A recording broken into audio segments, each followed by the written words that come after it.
I think about our psychology and what do we do as humans. We are trying to find patterns in chaos. We are surrounded by entropy, by a world that's trying to pull us apart, both physically, emotionally, and in many other domains. And what we do as humans is we make sense of the world. The physical input into our bodies, which is part of what this new book is about, the emotional inputs, and how do we create a coherent narrative in our mind's eye that allows us to find patterns that allow us to survive and thrive? And behavioral economics is a set of tools to do that efficiently. But psychologically, that's what we're doing. And that's what AI is starting to teach us in terms of how we go about doing that. Welcome to Passion Struck. Hi, I'm your host, John R. Miles, and on the show, we decipher the secrets, tips, and guidance of the world's most inspiring people and turn their wisdom into practical advice for you and those around you. Our mission is to help you unlock the power of intentionality so that you can become the best version of yourself. If you're new to the show, I offer advice and answer listener questions on Fridays. We have long-form interviews the rest of the week with guests ranging from astronauts to authors, CEOs, creators, innovators, scientists, military leaders, visionaries, and athletes. Now, let's go out there and become Passion Struck.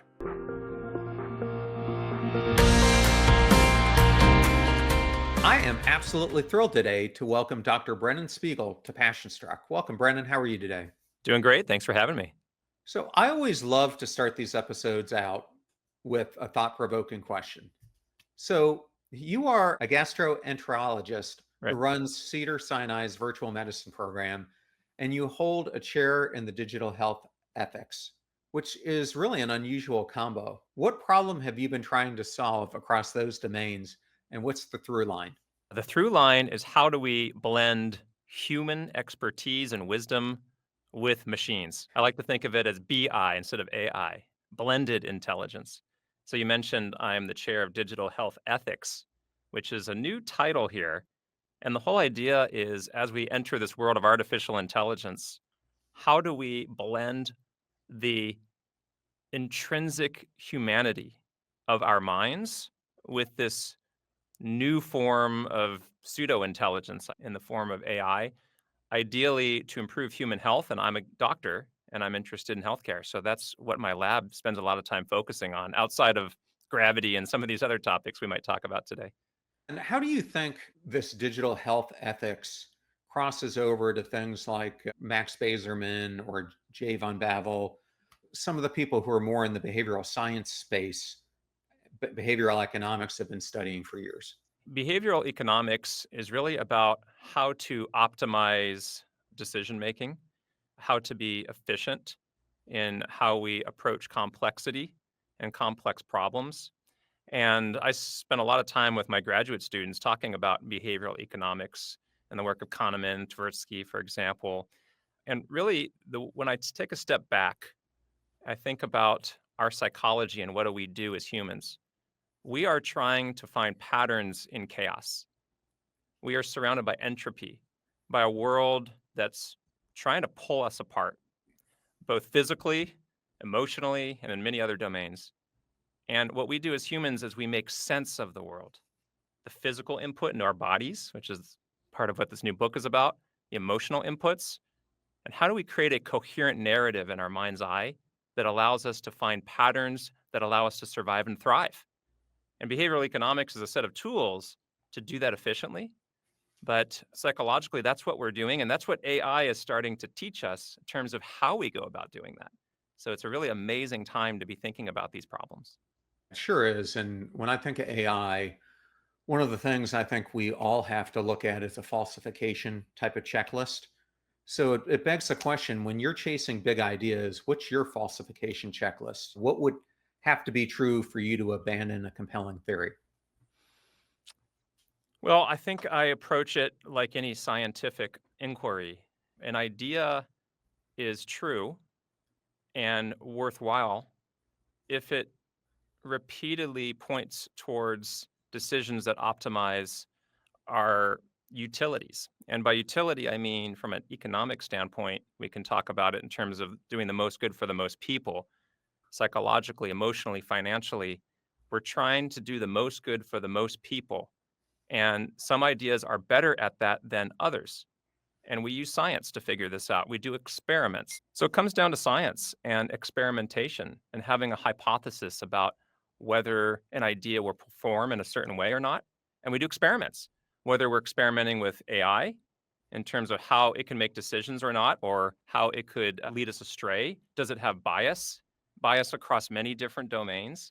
This is a very theoretical discussion, but we have checklists for things that we look for when we're pursuing research ideas. And this is a sense of the kinds of things we're looking for. I wrote a book that came out in February 2024, and I just had a book club in England consume the book, and I happened to be on their last call, and I got a whole bunch of what I would say critique from peers. Hmm. So I just wanted to ask you a fun question. What's the best serious critique that you've received in a peer review, and did it change your mind about how you were approaching your work in any way? Oh my goodness, it's a great question. I've published over 300 papers, so I've received thousands and thousands of critiques. And I will say that part of being in academics is being very comfortable with critiques and understanding that's part of the process. And there are brilliant people who are taking time out of their days to think about what you did wrong. I think about an example recently where we've been examining whether artificial intelligence can help provide mental health support. And we published one of the very first papers in one of the Nature journals about how patients react to an AI chatbot and found it extremely beneficial. But in the critiques, they appropriately said, what's going to happen to humans? What's going to happen to human therapists? Are we just replacing them with AI robots?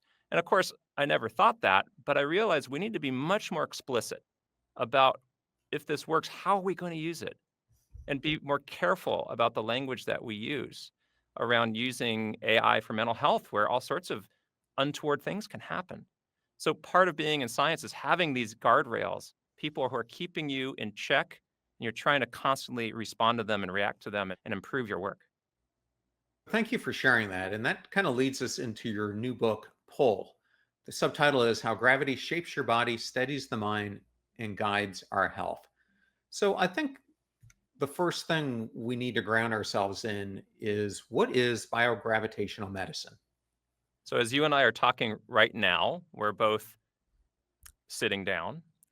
We are not falling over onto the ground. We're able to stay up, and our bodies are pumping blood up into our brains, and our muscles are firing. Our inner ear is keeping us upright.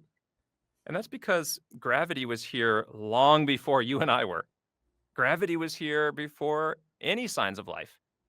Gravity came first, and biology came second. So it stands to reason that every part of your body, every sinew, every cell, every organ, every nerve evolved to manage this fundamental force of physics. And all biogravitational medicine is when we look at the human body and mind, by the way, through that lens, all sorts of seeming mysteries snap into view in a way that helps us be more holistic and comprehensive about our care. And that's what this book is all about. I think that's a great way to describe it, because I was wondering, and it's what intrigued me about having this discussion, what it was all about. What's do you think is the strongest piece of evidence that kind of explains what the current models don't? hmm Well, there's many ways to approach this, but we'll start with probably the most intuitive, and then we can work out perhaps to maybe more surprising or less intuitive things. We know from science, from just about every study ever written, that longevity is clearly tied to strength, to physical capacity, to your weight. To live longer, we need to be stronger, we need to be lighter, we need to be better balanced. Our literal relationship to this planet, literal, will determine your longevity. And so this helps us understand why strength is so important. It helps you literally stand up and stay up as long as you can. and as well as you can until inevitably this force eventually pulls us down. And poignantly, in some traditions, we end up, I hate to say this, but we end up in a grave, which is a gravity box. Literally, the word grave Hmm. shares the same root as gravity. That's where we end, at least maybe physically. Spiritually, we might rise. So when we think about it like this, we start to understand why it's so vital, whether you're managing your gut health, and I'm a gastroenterologist, we could talk about that, your brain health, your lymphatics, your cardiovascular, their inner pumps and tubes. We are gravity fighting machines. That unlocks all of our abilities in life is to fight it. Yeah, and let's just say one of the listeners out there is a clinician. My wife happens to be a nurse practitioner. Yeah. How would you define gravity intolerance to her, and how would she go about suspecting it? Gravity intolerance takes many forms. What is low back pain, for starters, if not a form of gravity intolerance? What is swelling in the ankles? That's gravity intolerance. Heart failure, dizziness, vertigo. I've written papers about stomach pain, butterflies in the belly. When you're on a roller coaster falling, having a gravity challenge, your belly lights up. You get butterflies. Why is that? There's reasons for that we could talk about. These are all symptoms of a broader condition called gravity intolerance. And we don't use those words. Instead, we say, oh, you have irritable bowel syndrome, you have heart failure, you have dizziness. And those words make sense too. But we look at the body by organ system, and sometimes we don't take a step back. For example, I have many patients that come to me with irritable bowel syndrome. And then when I shake their hand, I notice that their wrist is clicking. And then when I ask them to bend their pinky back, way more than I can do. Or they can take their thumb and bring it all the way to their forearm, something I can't do.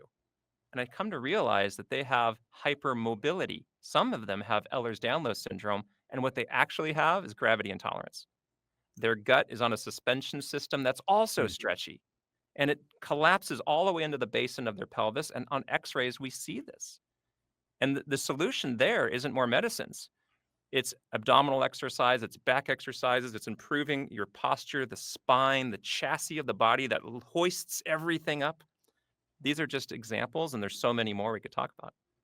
Yeah, you mentioned IBS. Have you found any link to colitis? Yeah. So colitis, for example, can flare in airplanes, can flare at high altitude. Those are just a few observations. And that's a gravitational effect. When we get in an airplane, the squeeze of gravity on the atmosphere is less. And this changes a number of aspects about our physiology, including even our gut microbiome. The gut microbiome also evolved at sea level. Our serotonin biology changes at high altitude. Mm. People with inflammatory bowel disease like Crohn's disease or ulcerative colitis may actually have a flare up.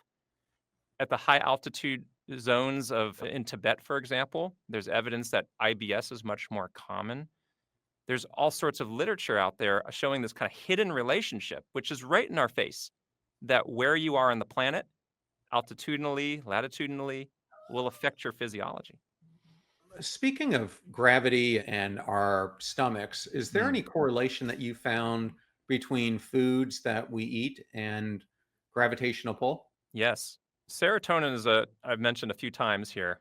And what's surprising to some people is most all the serotonin in your body is not in your brain. We usually think of it as a mood elevator. Think about that word, by the way. Elevate is high, depress is low. So there's a verticality even in our neuropsychology. But 95% of it comes from your gut, particularly from the gut microbiome that we co evolved with. And I think of serotonin actually as a gravity management substance. Without it, you would be a flaccid sack on the ground right now, unable to rise. Babies can barely get up. They have very little serotonin in their body because they haven't started to populate their gut with a microbiome. We each have a unique microbiome serotonin production complex. And serotonin is vital for the pumps and tubes in your body to contract and push pressures up so you can stand up. The lymphatic flow, cardiovascular, the heart, something called the baroreceptor reflex. So now all of a sudden, we're looking at the gut and realizing that it affects the whole body. And the diet that we eat, particularly tryptophan-rich foods, can help boost serotonin production in the gut and balance or rebalance serotonin levels, ultimately to help you fight gravity. Well, I guess what you're saying is there's a causal link between the microbiome, serotonin, posture, and motility. Yeah, So, yeah. if that's the case, where is it weakest? So I guess the weakness could be thought of in different ways, right? The breakdowns that occur in the gut microbiome can occur through many different mechanisms. One is just literally your posture. So we talked Right. about that.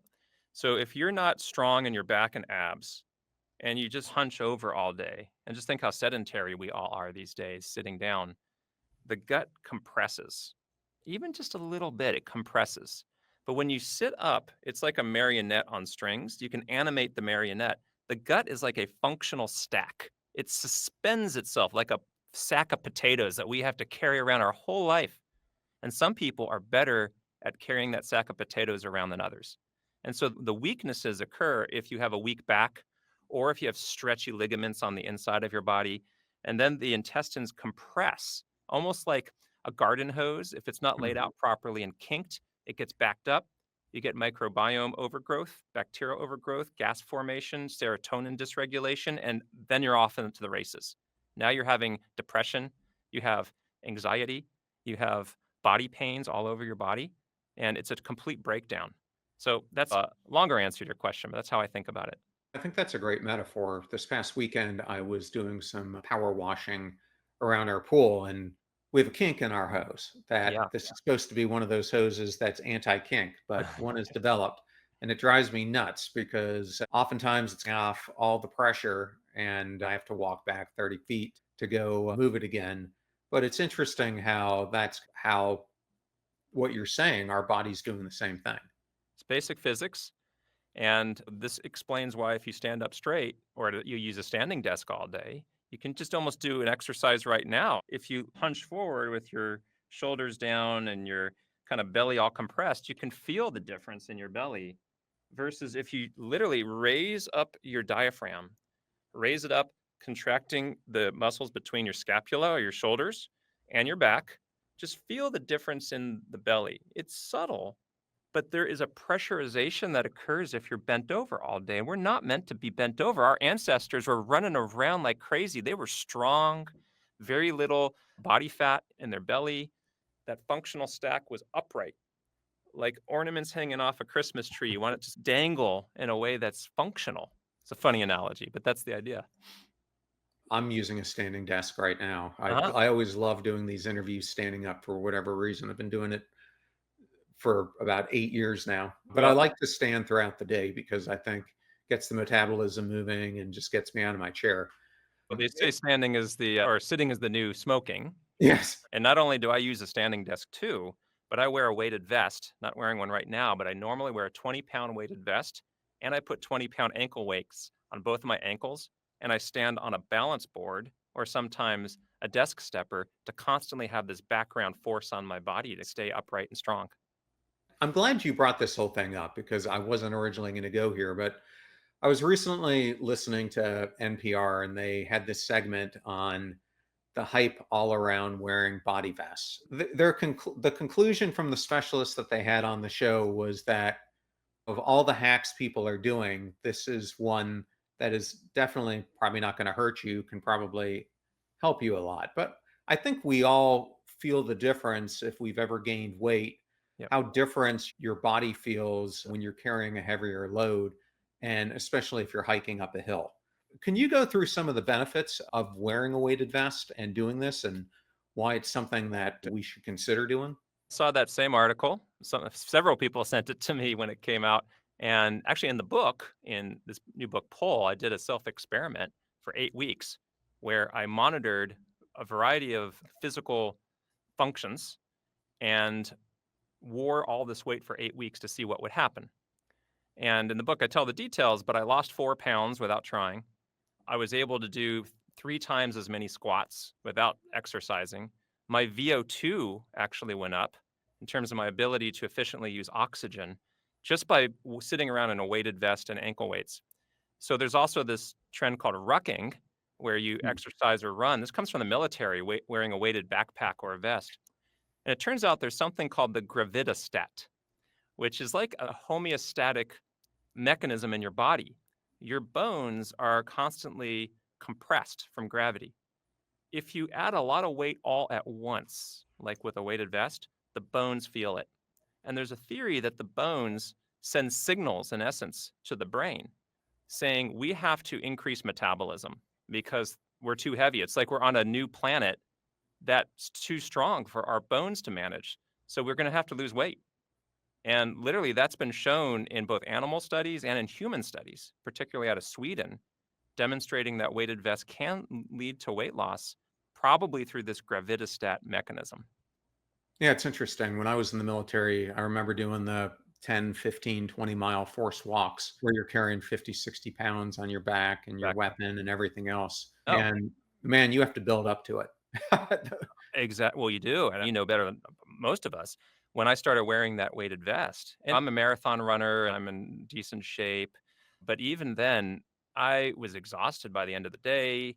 I even felt some palpitations in my heart. Yeah. I was exhausted, and I realized, boy, I'm gonna have to go slow on this. But after about a week or two, it just becomes a normal feeling. It's no big deal at all to wear all that weight. I'm glad we went into that, but I want to touch on something that you talked about a little bit earlier, and that was the tie to emotions. So I want to get into mental gravity. In the book, you write that sadness feels heavy for a reason. Vestibular signals anchor selfhood, and when they desync, anxiety and derealization spike. And so my follow up to that is, if emotions feel heavier or lighter, how do we separate cause from metaphor? And Hmm. can stimulating the vestibular system really shift mood? Yes, great question. A lot to unpack there. It does seem initially like this is just metaphor.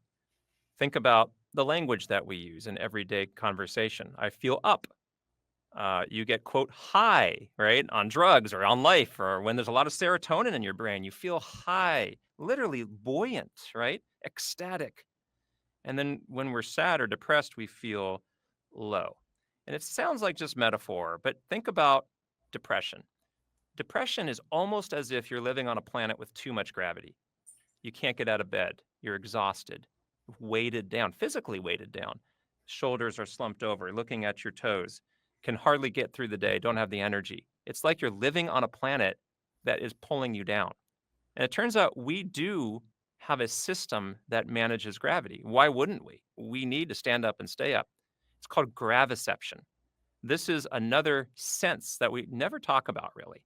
It turns out there's a part of the brain, particularly the anterior insula in the brain, that is like a control panel monitoring all of your gravitational signals. And it is interpreting gravity, and that informs your emotions. It informs your thoughts and cognitions and feelings. So it's not just a metaphor. It turns out that some people interpret gravity differently. It's almost like falling into a black hole. Time and space slow down. Time comes to a standstill in gravity. That's the felt experience of severe gravity. And so Lachlan Kent is a neuroscientist in Australia who has written extensively about this not just being a metaphor, but actually being based in our neurophysiology. We like to stand up and look up. We look up to the clouds and the sky for inspiration. Church steeples point towards the heavens. We feel down and depressed and on the ground and low when we're sad. And so this is just the beginning. And the inner ear you mentioned, we could talk about that too, but I'll halt there for a second because I threw a lot out there and see if you have any thoughts about that. I think it's really an interesting concept, and it's one of the main ones that I was going to get to. You beat me to it. But I was wondering, there have been a lot of experts who've come on my show who've talked about the need to do more extensive blood work. Mark Hyman has been the recent one who started a company to do just this.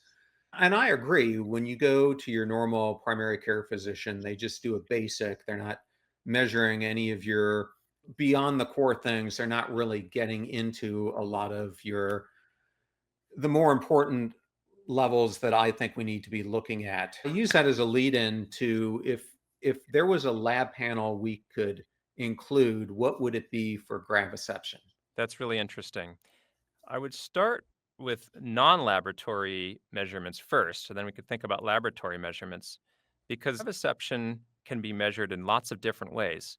Just to get an assessment of your ability to manage gravity. How long can you stand on one foot without falling down? This is a measurement, not a lab test. I know you asked about labs, and I'll get there, but this is a predictor of how long you're going to live. Hmm. Literally, as we get older, your ability to stand up to gravity without falling down will predict your survival. So that's a very simple thing. Your grip strength. How strongly do you grip on a dynamometer, for example? And there are metrics for that. How long can you hang from a hanging bar? Just a dead hang. How long can you do that for? That has a lot of predictive validity for your relationship to gravity. Your heart rate variability. That to me is actually a gravity management mechanism, and your vagus nerve is related to that too. These are gravity management systems, as I think about and talk about in the book. You can measure heart rate variability, which is the beat to beat variation in your heart rate on an Apple Watch or in all sorts of different devices. So even before we get to lab tests, right? We can think more broadly about functional tests that give you a sense of where you are in relationship to gravity. And then psychological assessments too. We're developing, for example, a mental gravity checklist. And on my website, I have some questions you can ask yourself to figure out where things are breaking down. The lab side, it's harder to say. I am all for finding new biomarkers that are validated, that can help us predict longevity. It's not an area I have a lot of expertise in, to be honest. Serotonin biology is something we don't do enough of. We do need to have a better handle on serotonin biology and on microbiome biology. We have not really gotten the science where it needs to be yet with understanding the microbiome serotonin complex in each individual. That's my wish list is for scientists to start figuring some of that out. And definitely neurotransmitter levels, for example, norepinephrine, epinephrine, and the balance between these different and the ratios between these different circulating neurohormones. We don't really have a good idea. And I think AI can help us start figuring these things out of what is the right combination of neurotransmitters circulating in your body, but we don't have enough information yet. I'm glad you brought up the biomarkers because to me the biomarkers really go hand in hand with your epigenetics. Are there predictors from our epigenetics that impact graviception? I don't know that anyone's looked at that. I think it's a really interesting question. If there are certain genetics or epigenetic combinations that strengthen your resilience to gravity, I think you've just identified a huge research field that we need to go into, but I don't have a good answer to that great question. So one thing I before we left this topic is if you were a listener tuning into this and you now hear this graviception, which probably 99% of them never heard before, is there like a prospective prediction that you could give them that they could test something out over the next weeks or month to show them in their own life that this is actually real versus they're hearing this and thinking, man, this is a lot of hot air? Yeah. Well, hopefully it doesn't sound like hot air because everything we've talked about today is really not pseudoscience. It's based in what we already know about the human body. It's just rethinking it through this lens of gravity and how do we reevaluate our relationship to it. So in the book, I talk about three different ways to assess your gravity resilience. And they break down first into the physical. I call this gravity fortitude. This is literally like how strong are you? We talked about a couple measurements, your grip strength, your hanging bar time, and so on. Right. And the second is your gravity sensing, which is how your nervous system is processing gravity. The one legged stand test is a good one, for example. There's also measurements of the inner ear function. So I happen to have an inner ear issue. So I get That, dizzy that pretty makes two of easily. us. I have something called BPPV, benign paroxysmal positional vertigo. So I have these tiny little calcium stones that are floating around in my inner ear, which can throw off your sense of self. Literally, your sense of self. The inner ear, you mentioned this earlier, is like the glue that holds the mind and body together. That's what it does. It is telling you that you are in your body and not in somebody else's body. So if you have an inner ear issue, and there are ways to look at this. For example, looking for nystagmus in the eyes, which is a beating eye when you move your head around in different directions. And you can check out how to do that in all sorts of online sites. See an ENT doctor, for example, they can do that too. These are measurements. And then mental gravity is the third piece we've been talking about. So there's gravity fortitude, there's gravity sensing, and there's mental gravity. And often I'll ask people to do questionnaires, like the NIH has questionnaires for mental health called Promise. And then get your baseline across these things. Figure out where you're weakest, and then start a anti-gravity procedure. Start working out, doing abdominal work, do some ab workouts, do hypopressive exercises where you suck your belly in and hold it and let go. And then suck your belly in like you're bringing your gut all the way up into your chest and let go. Work out your back, do planks, do all this basic stuff. But don't just measure how strong you are. Measure how you're feeling, how long you can hang from a bar, how well you can stand on one leg, what your physical and emotional health is like. Monitor all those things, and you'll be absolutely shocked to see how quickly, if you change your relationship to gravity, you change your entire mind and body. Yeah, thank you for sharing that. And it's interesting. You said you were a marathoner. I've run a couple in my life as well when I was younger. I really love to do spin classes, Yeah. and I actually used to teach them when I was younger. And I remember people would always ask me, what's the key to being really good at it? And I said, it all has to do with your core. And Mhm. what a lot of people don't do when they're spinning is I constantly hold my core in, Yes. especially as you're going up and down or doing exercises, because a lot of the things that you will do in a spin class is it's actually like doing crunches, but you typically don't even know you're doing it. But it was one of the things that made my core stronger than anything else between that and doing yoga. That's a great example. The core is so fundamental. And in part, we lose track of the fact that I mentioned this before. We have this sack of potatoes in our belly. That's the intestinal system. We've all got this heavy sack in there, and we have to cocoon it and keep it upright and strengthen it. And so, part of what the core workouts are doing is not only allowing you to articulate your entire body in relation to gravity from the center, but it's also strengthening the wrapping, in essence, around the intestinal system. And it's those connection points between them, the seams of the body that we rarely ever talk about. In fact, this is why Tom Brady was so amazing and durable as a quarterback, is he wasn't the strongest guy. He was the most durable guy. He figured out how to strengthen the seams. We call this tensegrity, tensile integrity, so you can bend without breaking. And so the core is all part of strengthening not just the muscles around the outside, but the connection points in between that create a more durable but also resilient physical body. That's everything that's happening in dynamic exercises, not just in the weight room where some of the biggest guys in the NFL are out quickly because they're torn to pieces. It's not just about the size of your muscles, it's about the tensegrity of your body. Which explains why flexibility is so key. And when I was in service, that's where I got exposed to doing yoga Mm, because I spent a few years with SEAL teams, and it was one mm, of the common things that they were doing. One for the breathwork side of it, but two for the flexibility side of it. absolutely. So, in the book, you propose something called the Goldilocks zone of human health, Yeah. where you have found gravity stress is most optimal.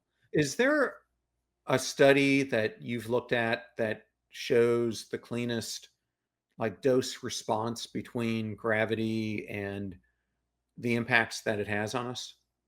That could be thought of in so many different ways. When I think about the gravity Goldilocks zone, what I'm thinking about there, we could talk about some studies, is each of us has our own unique makeup, physical, emotional, and our own unique relationship to this planet that we're all walking around on.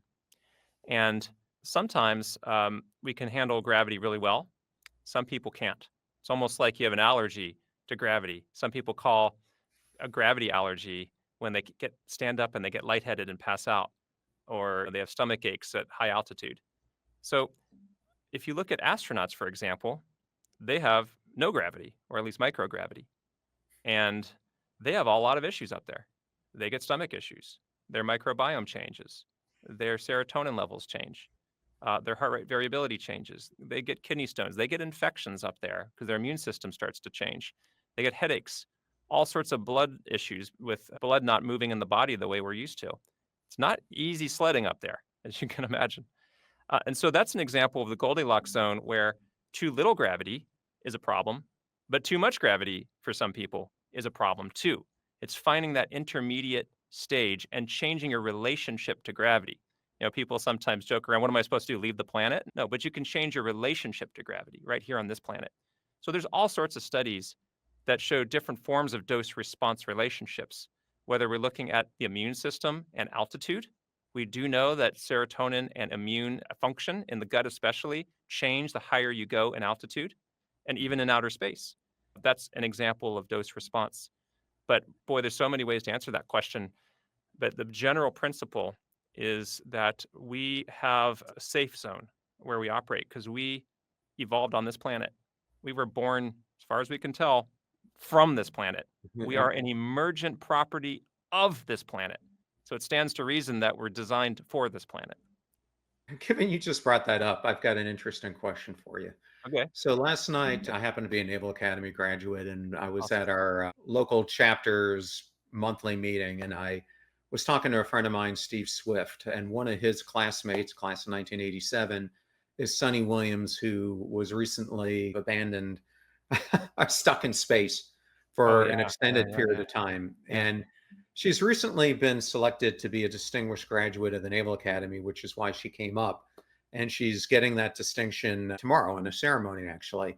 Where I'm going with this is during that conversation with Steve, who's also a marathon and runner and triathlete, he said, what's interesting is years ago, I ran the Boston Marathon and Sunny ran it too, but I ran it on Earth and she ran it up in the International Space Station. And I just wanted to ask you, given what you were just saying, like, how hard would it be for her to run a marathon up in space, given this whole gravity discussion we've been having? First of all, thanks for your service. And I worked at the VA for many years and really look up to you guys. So thank you for what you've done. In terms of your question, that's interesting because we do know that in the International Space Station, astronauts need to work out a lot. They need to keep their pumps and tubes moving. The musculoskeletal system gets very weak in outer space. There's been really interesting research showing how osteoporosis or thinning of the bones accelerates quickly in microgravity orbit. That's because we need gravity to keep pushing on the bones for the bones to stay durable and strong. And when that's gone, the bones start to hollow out. Fat starts to fill in some of the spaces in the bones. The cardiovascular system, which normally is expecting this pull down to our ankles, is released.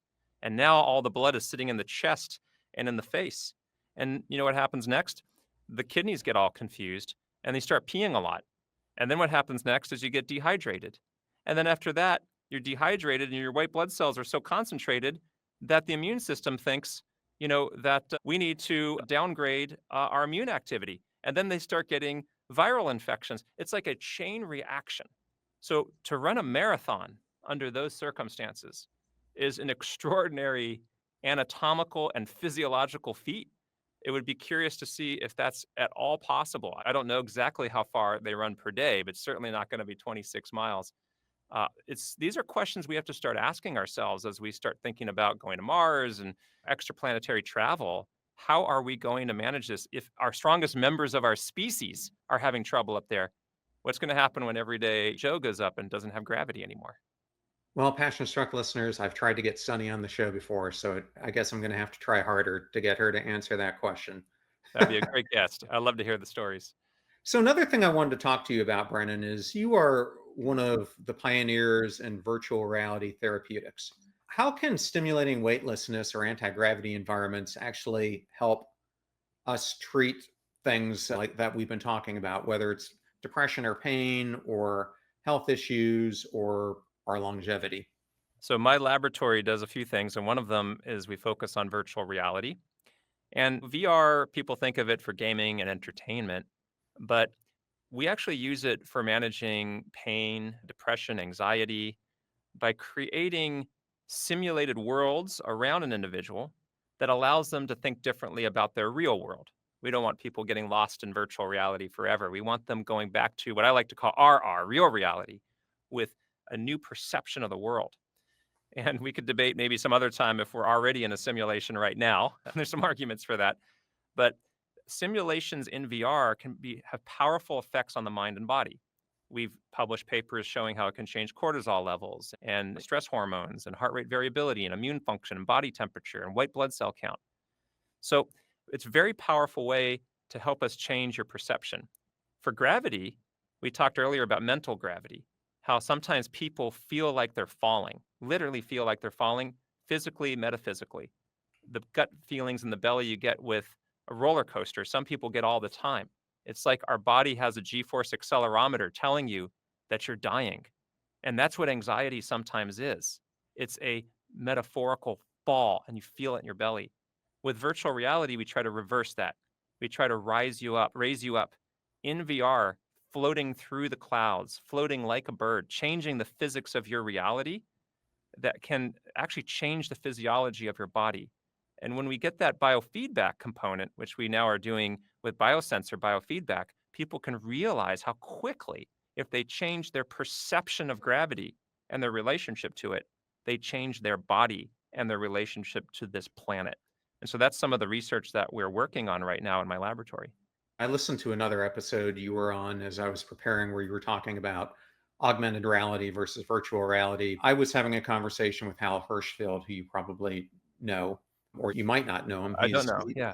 Yeah, he's at UCLA. He studies future self, and he was Oh, talking about exercises that he was doing using VR to do research on its impact on pursuing your ideal self. If you could virtually see yourself in a virtual reality version of yourself, would it change how yes. you're living in real life? And the answer is yes. Yes.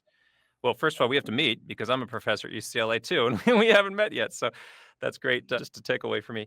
Yes. So this idea of virtual embodiment is the idea we use this a lot, where you can see yourself from afar, zooming up, seeing your body, or you can embed yourself in another body and turn around and see yourself through the eyes of another.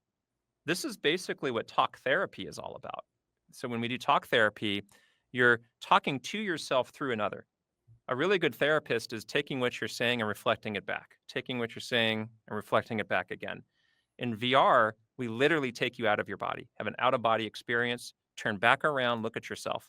And then we can change the physics of your environment, but also the metaphysics of the environment. And that's what makes the simulation opportunity so powerful, is to change your literal sense of self in this world. And VR can help do that. And I believe it's also helping you reestablish your relationship to the physicality of this planet too, the physics of it.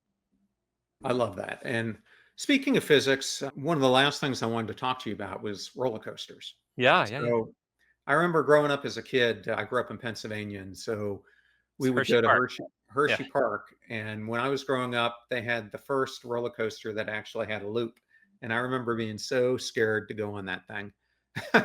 And you look at it now compared to what we have, and it's just a complete joke. But in the book, you talk about your experience with Colossus, the Yeah. massive roller coaster at Magic Mountain. Yeah.